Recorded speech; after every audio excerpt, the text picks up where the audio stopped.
back to the channel. This, of course, is episode 9 of Movies That Matter, and I'm your host, the Viking. So basically, the Movies That Matter show is our show where we break down all the latest movie news, TV news, and just talk about anything that's really broke in the industry. And of course, a lot of news to talk about today. And if you're watching live on Instagram, thank you very much for being here. If you're watching a little bit later on YouTube or on Instagram, thank you very much for being here. And definitely get involved, guys, in the comments. I definitely want to hear your thoughts about all the news we have to talk about. So topic number 1, Mads Mikkelsen is replacing Johnny Depp as Grindelwald. My man Soup Batsy is in the chat there straight away. So a lot of controversy around Fantastic Beasts 3, I think it is. I haven't seen the first 2 movies, and I'm a big Harry Potter fan. I just never kind of got attracted to the movies. I might binge all 3 of them when the third one comes out or something like that. But Johnny Depp, of course, he lost his court case with The Sun.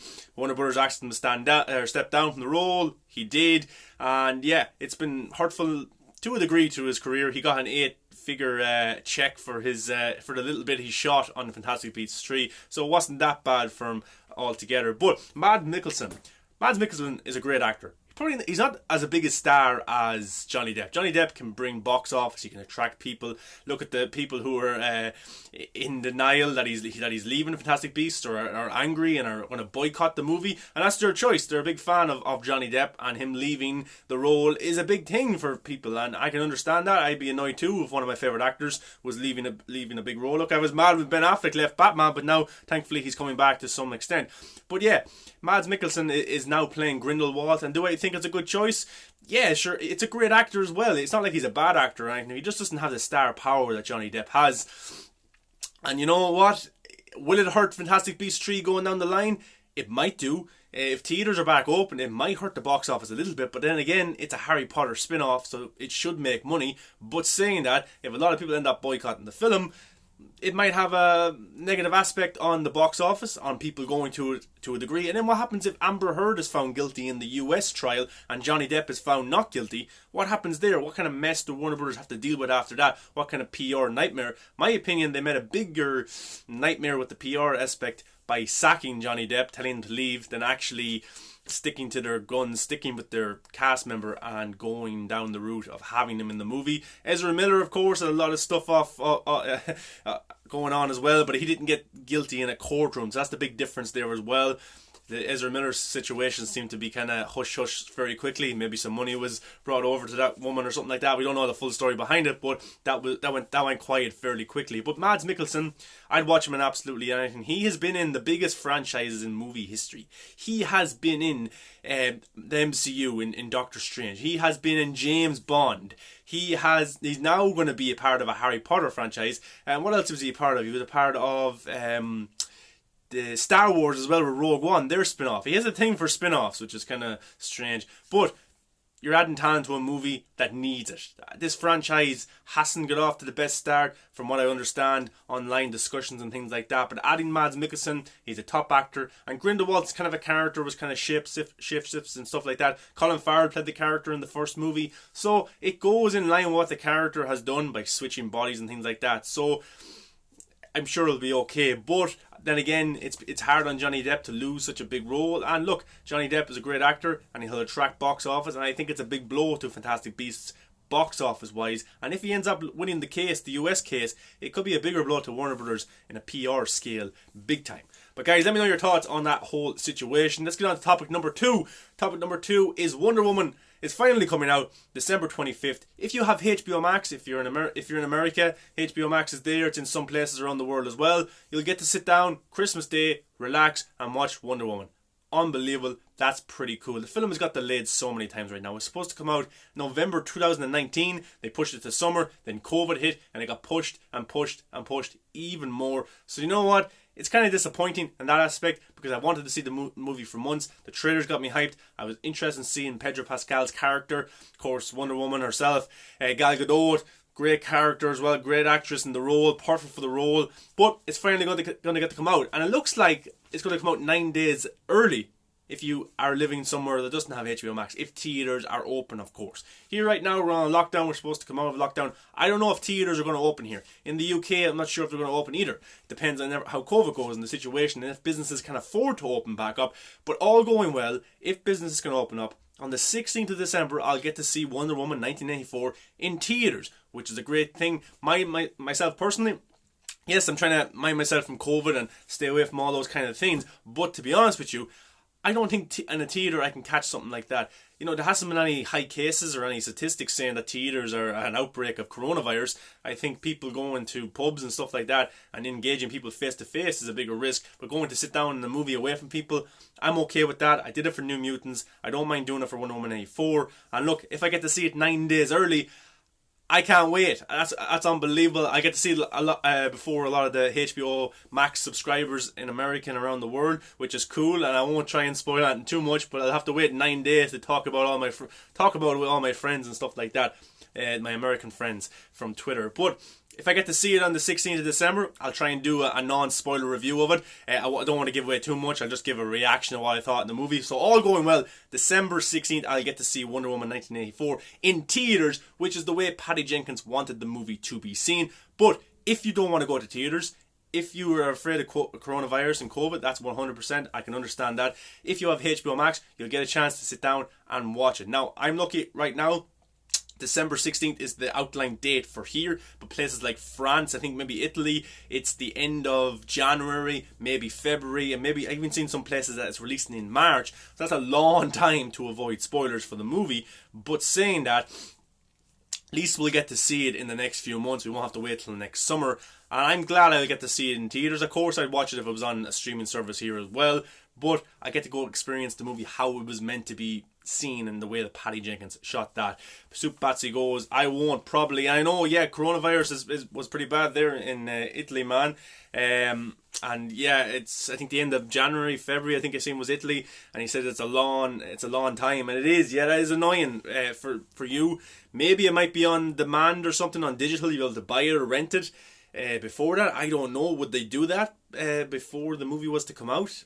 That's a kind of that they would lose money that way. I think they'd probably put it on digital or something a week after it came out in theaters, or 2 weeks or something like that. Yeah, but that is annoying. It depends where you're living as well, and you have to avoid spoilers for so long. Like, I haven't even seen Tenet, and that's a movie that I was looking forward to all year to see, and I still haven't got to see it because some theaters here weren't even showing it. They were showing New Mutants though, because that's cinema. Liam Fabry goes, the man that starred released the Snyder Cut. Yep, man, every single one of us got that film released, and we're going to get to enjoy it in 2021, which is unbelievable. But guys, let me know in the comments what you think of Wonder Woman 1984 going to HBO Max. Are you annoyed? Are you mad that you won't get to see it in theaters, or you have to wait months and months for the movie actually to come out where you are in the world? I'm lucky that it's coming here a little bit sooner, but that's all going well. The country could be shut down again. Cinemas might not even open yet. That's the thing. I'm not too sure if they'll even open, so I might not get to see it until my man Soup Batsy sees it as well sometime in March or down the line in the future. Now let's go on to topic number 3, Deadpool Tree. Topic number 3, Deadpool Tree. Okay, Deadpool Tree is finally happening, it seems, at MCU, at Marvel, at Disney, with Kevin Feige, Ryan Reynolds and him are working hand to hand together with the character. I never thought an R-rated Deadpool film would happen at Disney because of the way they do things. I never thought Deadpool would be brought into the MCU with an R-rated character, and I'm still not fully convinced that it will happen.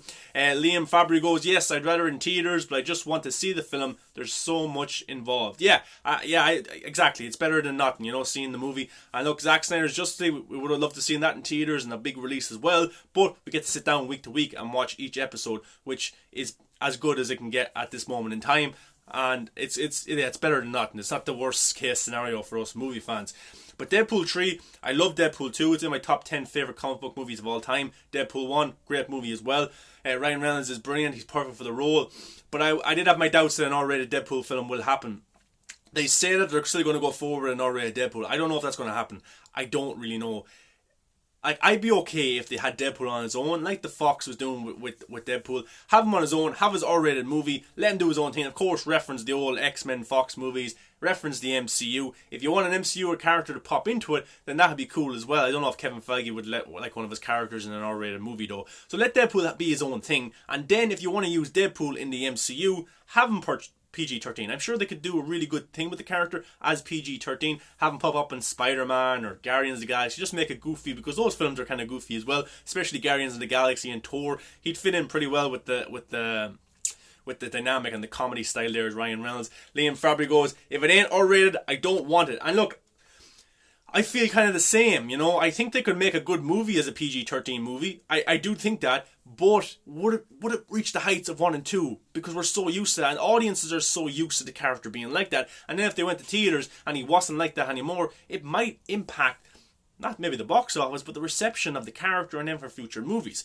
But if you were to have Deadpool show up in the MCU and be PG-13 in those type of movies, I think it will work in that capacity only if you let him be R-rated in his own movies. Let him do his own thing and then bring him over to the MCU if you want it to happen. I don't think it's going to take place in the MCU, his standalone movie, but we'll have to see. I am concerned as well, they got rid of the 2 writers who were involved in the first 2 movies. They're not coming back. They're bringing in 2 sisters from the Bob's Burgers TV show to write the movie.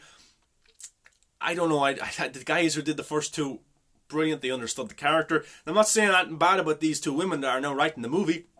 I'm just saying that I don't really know their style. I haven't really seen Bob's Burgers. It might be a great TV show. It might fit Deadpool perfectly. But I think just getting rid of them two writers could be a blow in some aspect for Deadpool, because I thought Deadpool 2, when the leash was kind of let off them a little bit more after the first one being a success, I thought Deadpool 2 was pretty good and has so much rewatch value.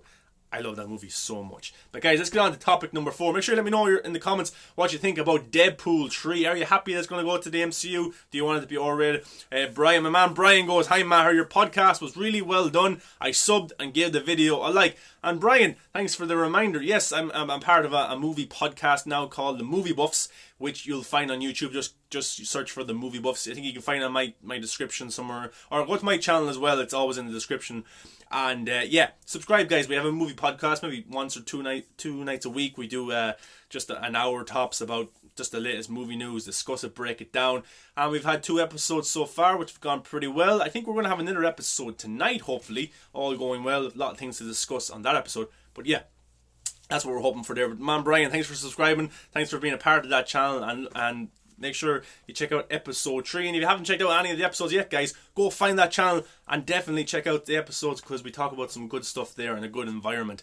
And I'm really enjoying it so far. But topic number 4, Alfred Molina coming back for SpiderMan Tree. That's the big rumour that's out there right now. And a discussion is going on that it might be announced at the Brazil Comic Con. And Soup Batsy loving the podcast. Thanks, man. I appreciate that. And Brian goes, "Anytime, my man." Guys, I appreciate that feedback. That's good to get. And hopefully get to see in the comments later if we get to have the podcast, if we can get it going later on. But Alfred Molina, for me, was in the last great Spider-Man movie, Spider-Man 2. I love the Sam Raimi, Tobey Maguire Spider-Man. That's my Spider-Man. That's just me. Nothing against Andrew Garfield, nothing against Tom Holland. Those movies are pretty good as well. But the last great Spider-Man film for me was Spider-Man 2. And Alfred Molina, great villain. Who thought of all the actors who were villains in comic book movies, he would be up there as one of the best, as Doc Ock, you know, Dr. Octopus. Great film. I love it so much. And for him to come back in Spider-Man 3, it seems like they're trying to set up a Sinister Six with some of the old characters that have played, or some of the old actors that have played these characters. Jamie Foxx is coming back. Alfred Molina as Doc Ock will be unbelievable. And Michael Keaton probably coming back to some capacity as well. But this Spider-Man 3, it's been a lot of rumours so far, but if the rumours are to be true, this is going to be stacked. If Andrew Garfield can appear, if Tobey Maguire can appear, it looks like those things are going to happen, and I'm so hyped for Spider-Man 3. I like Homecoming, Far From Home, I liked it a little bit more.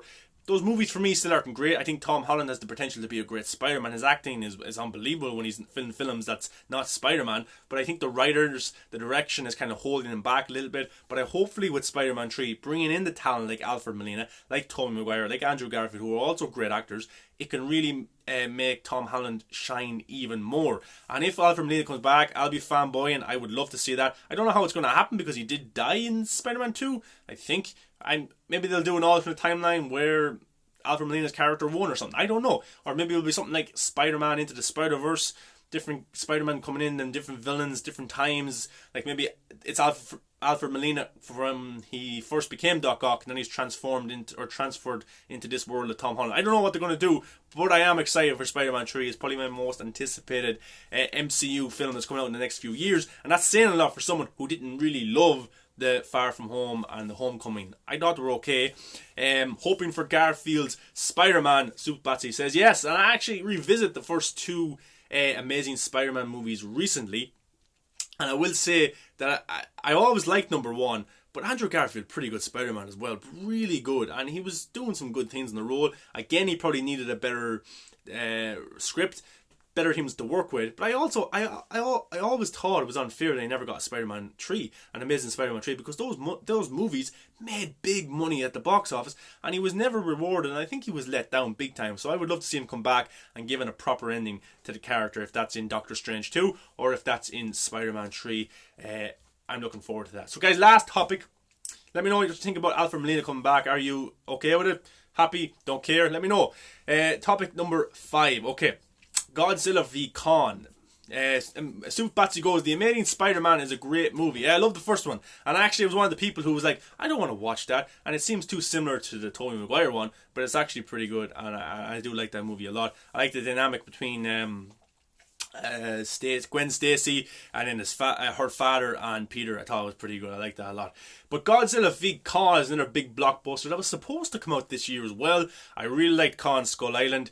Godzilla 1 is okay. It kind of doesn't show you much Godzilla, but then Godzilla King of Monsters was unbelievable. Such a good sci-fi film, such good action in it. Brian says happy with it if it's brought back. Like Jamie Foxx, and he's leader of the Sinister Six. Yeah, I want to see that Sinister Six. Big time. They've been hitting at it for years to do a Sinister Six at Sony, and yeah, they never really got to do it. Signs of it in Spider-Man 3, signs of it in The Amazing Spider-Man 2, but never got to do it, and I hope they get to do it this time. I think he got some great characters. Jared Leto's Morbius, Tom Hardy's Venom if he wants to come in and be a part of this world as well. You got Vulture with Michael Keaton. Unbelievable actors, so it would be a waste if they didn't do a Sinister Six. Can't say it. But Godzilla v Kong. Yeah, Netflix bidded $200 million seemingly to get the rights to Godzilla v Kong. This movie was supposed to come out this year. It's penciled for next summer to come out again. But I think the best thing to do, I would love to see it on the big screen as well.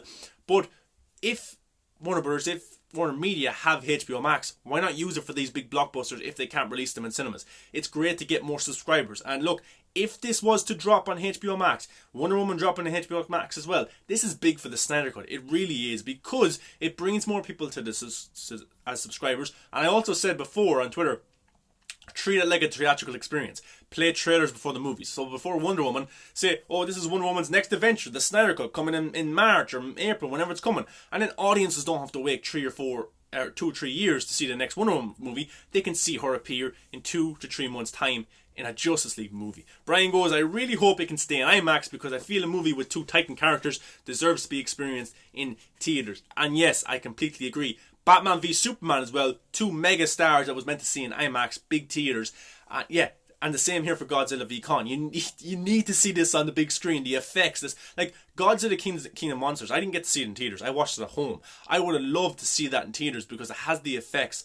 It has everything about it that would have been mind-blowing to see on the big screen. And this Godzilla v Kong is the same thing as that. I'm sure there's great sci-fi effects in it, great action, and mega moments that need to be seen on the big screen. But if it was to go to HBO Max, I think it brings more people to the as subscribers. It brings more people to it that will stay around for maybe the Snyder Cut. And with Wonder Woman coming, it will bring people around for Godzilla v Kong. But Netflix bidding for it is actually pretty smart, because HBO Max isn't international.